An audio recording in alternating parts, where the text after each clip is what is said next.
Hello everybody, my name is Stan Just and I'm the CEO of Covenant and game director on the upcoming dark fantasy strategy game, Gord.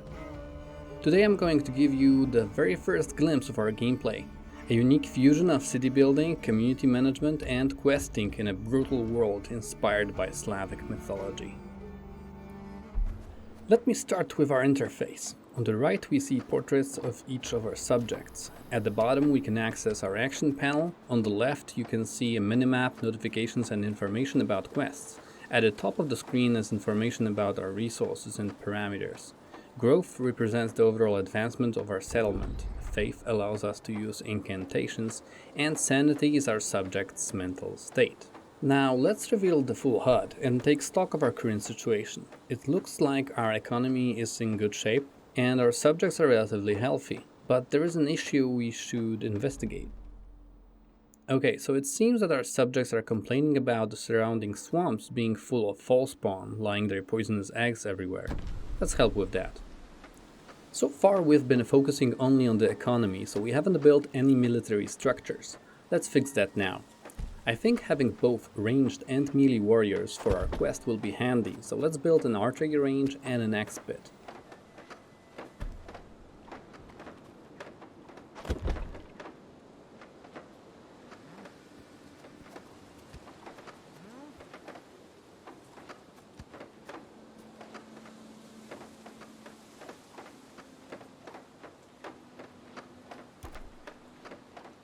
If we're expecting a fight, we'll want to assemble a squad with the best traits, items, and the most fighting experience to ensure our chances of victory.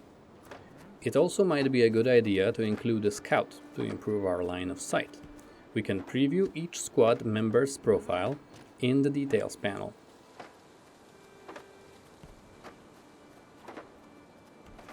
Now we can ask our chosen subjects to suit up for the fight. In Gord, subjects aren't locked to one profession, so we can order them to change at any time depending on our current needs. We can also increase our capabilities by having some divine power on our side. By asking subjects to pray at a temple, we'll receive a steady flow of faith points that we can use to cast incantations.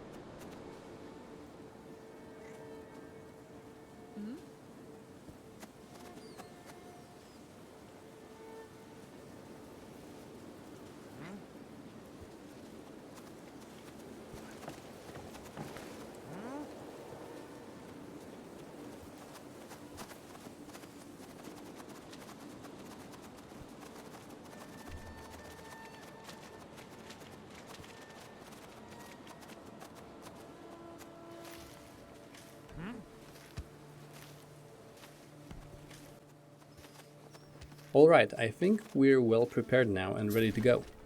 We'll select our previous group and set up some guarding rules so that our more heavily armored squad members take most of the enemy attention. Then we'll simply choose a direction for them to move.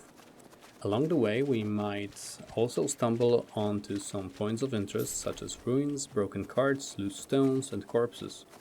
We should investigate these, since they can often lead to resources or valuable pieces of equipment.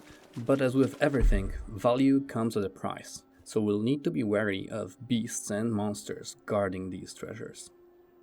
Combat in Gord is very straightforward. Once an enemy enters our squad's line of sight, each of our subjects will attack automatically. Each subject has 2 attacks and will default to the best one depending on the situation, such as facing a singular enemy or multiple opponents at once. Enemies in our world come in a variety of shapes and sizes. You can expect to find beasts, monsters, humanoids, and the most powerful of all, horrors. Creatures such as beasts and monsters are territorial and will usually guard a certain area, often hiding a resource or treasure.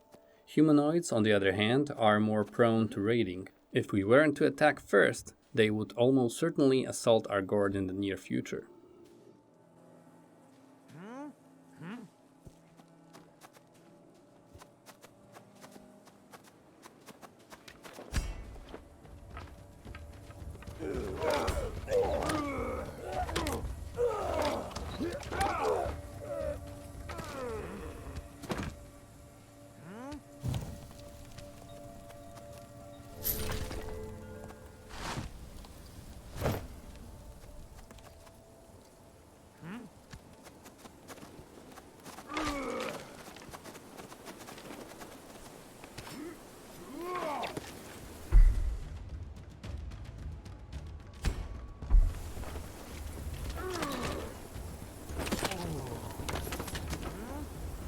Now we can use that faith we gathered earlier to add in some incantations. In Gord, there are 18 spells categorized in 3 groups: utility, support, and offensive.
Like our subjects, enemies have 2 attacks but also a conditional buff, for example doing higher damage during a blizzard, and a special ability such as producing those poisonous eggs we're currently searching for.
Looks like we finally found our targets. Fall spawn aren't particularly durable, but they can do some serious damage if they attack in a group.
We did it. Now that we've finished our quest, we can head back to heal our wounds.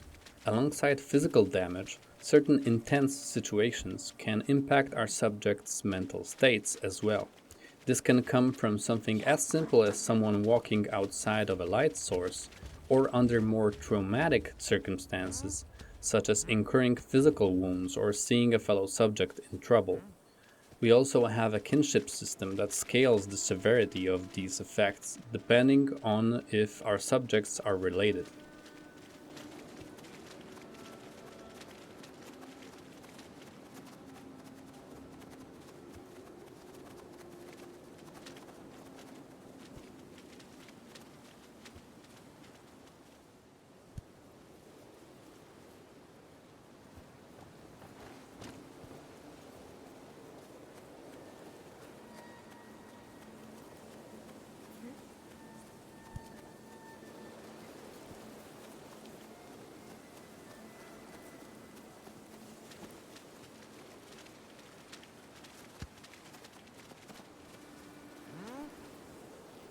Finally, we can give our subjects some well-deserved rest.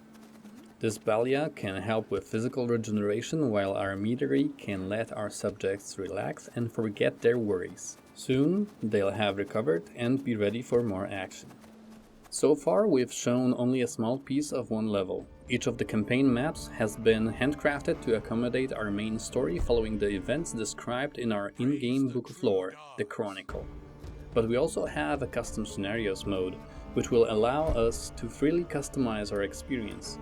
Here we can choose from a variety of settings, ranging from the size of our map to the type of terrain we'll encounter, how many points of interest we'll have available to investigate, how many enemies will be in the world, and those starting resources we'll have. Next, we can choose our starting group. We'll be given a set of subjects chosen from a pool of 1,000 semi-randomized profiles, each with their own characteristics and bios. Each profile can differ not only in subject's starting profession, but their equipment, age, strengths, weaknesses, or predispositions for gaining certain types of experience. Once we are happy with our scenario, we can procedurally generate our map and begin our adventure. In this instance, we've chosen the construction challenge, but we are free to continue playing after completing our main objective.